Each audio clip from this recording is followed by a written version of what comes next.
හයි කොහොමද ඔයාලට ඔන්න ඉතින් අවුරුදු බ්ලොග් එකෙන් පස්සේ ඔන්න ආයෙමත් ටිකම බ්ලොග් එකක් අරගෙන ආවා.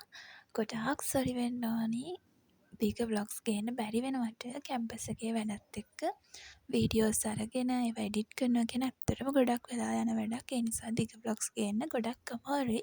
හැබැයි මම try කරනවා මට පුළුවන් හැම වෙලේම ඔයාලට බ්ලොග් එකක් අරගෙන එන්න. අද බ්ලොග් එක අපේ අනුරාධපුරයේ ගමන ගැන. අපි පාන්දර 4ට තමයි බෝඩිමෙන් පිටත් වුණේ.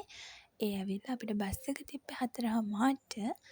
සීට් නම් තිබ්බේ නෑ. ඔක්කොම සීට් බුක් කරලා තමයි තිබ්බේ. ඊට පස්සේ අපි බස් එකෙන් බැස්සා හොරෝපතානෙන්. මේ තියෙන්නේ ඒ හොරෝපතානේ අපි පාන්දර 5:00 විතර ඇති බහිද්දී.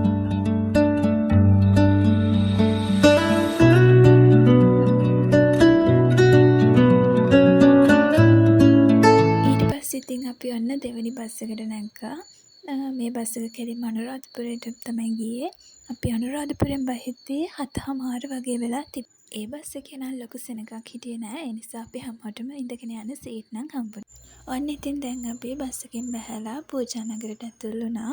ඒ ඇතුල් වෙන දෙපැත්තෙම තිබ්බේ මල්, ඊට පස්සේ හඳුන්කුරු, පහන්තිර ඒවා විකුණන අය තමයි ගොඩක්ම පාර දෙපැත්තේ හිටියේ.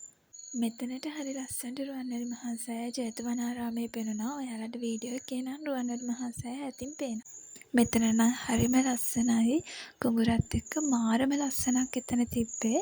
ඒ විතරක් නෙමෙයි හුළඟත් ගොඩාක් සැරට තිබ්බා. ඉතින් අපි හිතුවා මෙතන අපි උදේට හදාගෙන ආපු සීනි සම්බල් එක පාන් කනවා කියලා. ඉතින් අපි මෙන්න මෙතනදී අපේ උදේ ආහාරය ගත්තා. මෙන්න මේ විදිහට.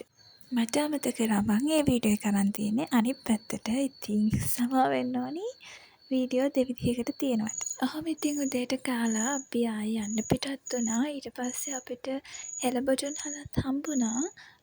ඔන්න ඔහේ ඒකටත් කොට වෙලා ජූස් එකක් හරි බොනවා කියලා හිතාගෙන ඉතින් ඒකටත් ගියා අපි. බලන්න මොනවද තියෙන්නේ කියලා. කෑම ಜಾති නම් ගොඩාක් තිබ්බා.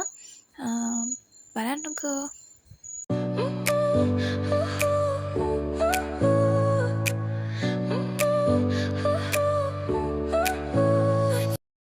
ඔන්න ඉතින් හෙළබොජුන් හලෙන් මං ගත්ත ඇවකාඩෝ ජූස් එකක්. මේකට රේට් එක නම් 10න් 6ක් වගේ දෙන්න පුළුවන්.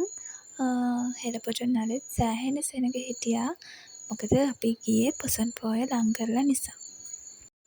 අපි ගෙදරින් එනකොට හඳුන්කුරු, පහන්තිර, පොල් තෙල් එහෙම නම් අරගෙන ආවා. අපි මල් මෙන්න මෙතනින් ගත්තා. ඉතින් ඔහොම මල් ගිතෙල් පහනක් ඒවා අරගෙන අපි සැදැහැසිතින් ශ්‍රී මහ බෝධිය වන්දනාමාන කරන්න තමයි මුලින්ම ගියේ. මම මේ අනුරාධපුරේ ආවේ අවුරුදු 5කට 6කට විතර පස්සේ. ඉතින් මාරම සතුටින් තමයි මම මේ ගමන ගියේ. විශේෂයෙන්ම යාළුවොත් එක්ක මේ ගමන යන ගොඩාක් ප්ලෑන් කරලා අන්තිමට මෙහෙම යන්න ලැබිච්ච එකම ලොකුම සතුටක් වුණා. පදයක් සවන වැකේවා බුදු ගුණ පමණක් සිතට නැගේ අවසන් වරට මගේ ඇස් පියන මොහොතේ බුදු හිමිරුව මට මෙතන මේ ඉන්න අත්තම්මා යන අයට මල් අරගෙන යන අයට කතා කර කර මේ විදිහට ඇත්තම බෝතලෙන් පැන් ඉහලා දුන්නා. බලන්නකෝ ඉතින් මිනිස්සුන්ගේ හිත් කොච්චරනම් ලස්සනද. තව කෙනෙක් ගෙනියන මල් ටිකකට ඒ විදිහට පැන් ඉහලා දෙන්න හිතන තරමටම. ගොඩක්ම මේ දෙමව්පියෝ ළමයිව අරගෙන තමයි ඇවිල්ලා හිටියේ. චූටි ළමයි ගොඩ හරියක් හිටියා.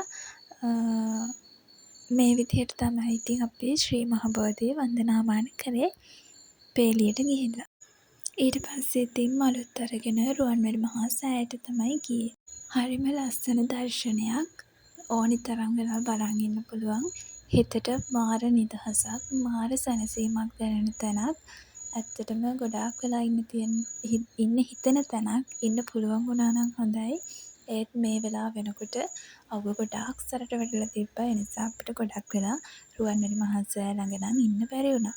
බන පදයක් සවන වැකේවා බුදු ගුණ පමණක් සිතට නැගේ අවසන් වරට මගේ ගස් පියවෙන මොහොතේ බුදු හිමිරුව මට මෙවී පෙනේවා.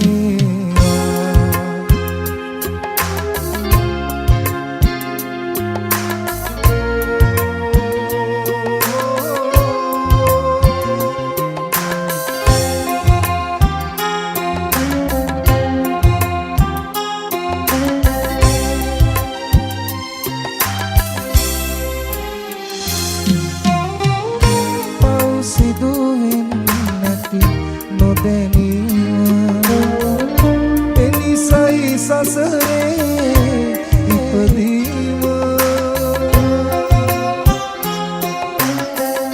බුදුදම් වහිමින් පැහැදීම පමණයි සදහට සැනසීම.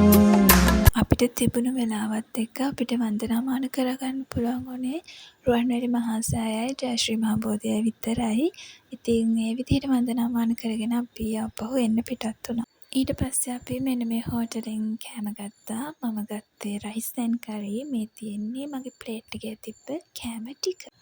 ඒ කෑම ටික ගැන නම් ඇත්තටම කතා කරලා වැඩක් නෑ. මාරම රස. මම හොඳට බඩ පිරෙන්න කෑවා. ඒ තරම් මාරම රස. ඊට පස්සේ ඉතින් නැවතත් බස් එකට නැගලා ඩ්‍රින්ක් බලා ආවා. ඩ්‍රින්ක් වලට අපි එක්දී 3:00 විතර වෙන්න ඇති. ඒ ටයිම් අපිට බෝඩිමට යන බස් එකක් තිබ්බේ නැති නිසා අපි වීල්හෙකට කතා කරලා බෝඩිමට ආවා. බෝඩිමට ඉතින් හවස 4 විතර වුණා. ඉතින් ওই විදිහට තමයි අපේ අනුරාධපුරේ ගමන සීමා වෙන්නේ.